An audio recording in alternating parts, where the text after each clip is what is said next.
Hoje em dia temos jogos incríveis que simulam quase que perfeitamente a realidade. Jogos violentos, jogos bonitos, jogos que estimulam a criatividade, simuladores de esportes, temos de tudo. Mas há centenas de anos atrás, antes de qualquer aparelho eletrônico, um certo jogo de estratégia já era jogado por nobres e plebeus de todo o mundo. Para todos que já jogaram ou vão jogar xadrez algum dia, é inevitável em algum momento se fazer a pergunta: em que época, em que lugar, em que contexto cultural, o mais influente, metafórico e enigmático dos passatempos já criados apareceu sobre a Terra?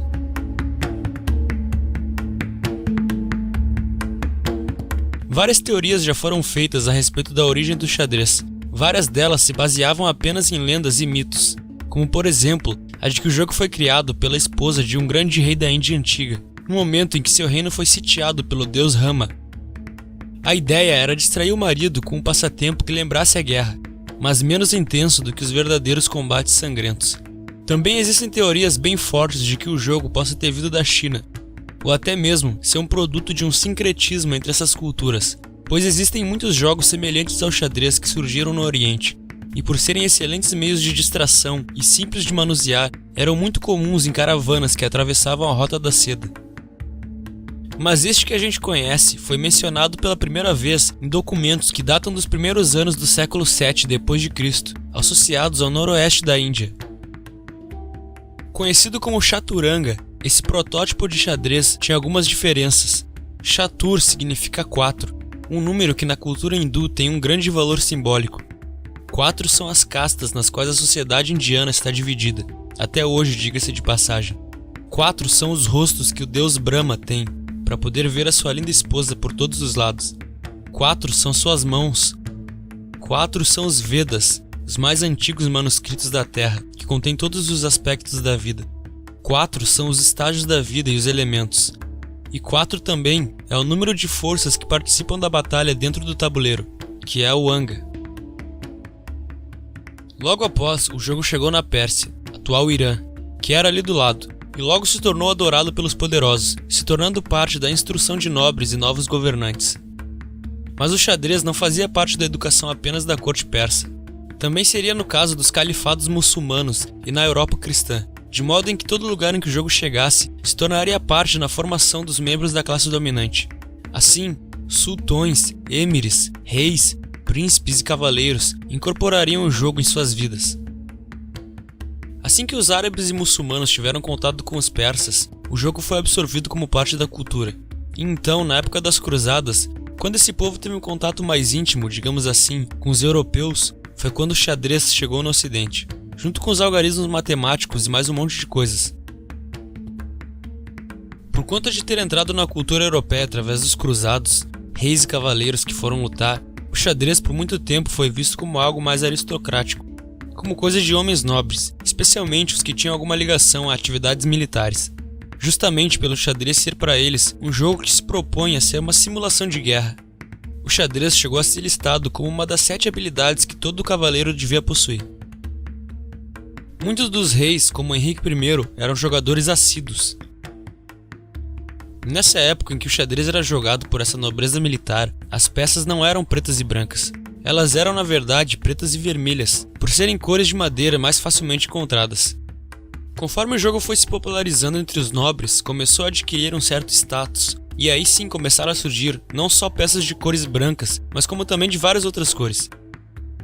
A rainha Margarete da Inglaterra tinha um famoso tabuleiro com peças verdes e vermelhas, encontrado entre o tesouro real. As peças começaram a ser feitas como joias, com todo um processo artístico mesmo, esbanjando luxuosidade. Passaram a servir para mostrar o poder de quem as possuía. As peças brancas surgem, feitas normalmente de mármore ou de marfim. As peças do jogo anteriormente, quando vieram da Índia e da Pérsia, eram, digamos, abstratas, não representavam algo específico, eram simples peças de madeira. Após a chegada na Europa, tomada pelo cristianismo, as peças começaram a ser feitas com formas específicas intencionalmente. Agora você vê desenhos de bispos, desenho do cavaleiro cristão. A torre deixa de ter aquele formato de torre de cerco que às vezes nós vemos em filmes e passa a ser representada como uma torre de verdade, de fortaleza. O jogo todo ganha essa roupagem da Europa medieval cristã. A partir do século XV, o xadrez explode. ele se torna um jogo popular em toda a Europa, sendo jogado em bares e tavernas. São feitas muitas apostas nessa época, e também surgem os primeiros jogadores profissionais de xadrez. Uma proibição da igreja para esse tipo de jogos de taberna acabou fazendo com que o xadrez se distinguisse dos demais jogos desse estilo, porque alguns membros do clero que jogavam xadrez falaram: "Peraí, o xadrez é diferente, é um jogo de raciocínio e estratégia, não é um jogo de azar, não deve ser proibido." Então acabou que foram proibidas apenas as apostas do xadrez. O jogo continuou permitido. Do século XV até o XIX, nesse auge da popularidade do xadrez, vão surgir diversas variações no jogo, com regras diversas e modalidades regionais, como por exemplo os peões começando na terceira linha, ou a possibilidade de ter 2 rainhas no jogo, essas coisas. O que marcou uma real unificação do xadrez foi o Torneio de Londres de 1851, que estabeleceu um código de regras que é bem semelhante ao que a gente tem até hoje. Em 1886 aconteceu o primeiro campeonato mundial de xadrez, que foi vencido pelo austríaco Wilhelm Steinitz. Já em 1924 surge a Federação Internacional do Xadrez. Em 1996 nós temos um marco na história desse jogo, que foi o computador Deep Blue derrotando o atual campeão mundial Garry Kasparov em uma partida transmitida para o mundo inteiro. Detalhe que o computador foi construído especialmente para jogar contra ele, não é a mesma coisa que tu jogar contra o Windows no difícil. Atualmente, o número 1 do xadrez mundial é o famoso Magnus Carlsen, que com 14 anos se tornou o mais jovem grande mestre de xadrez da história, e hoje, com 29 anos de idade, continua defendendo seu título de melhor do mundo. Se você gostou do vídeo, dá um like para ajudar o canal a crescer, e se inscreve para mais vídeos como esse. Um abraço e até logo!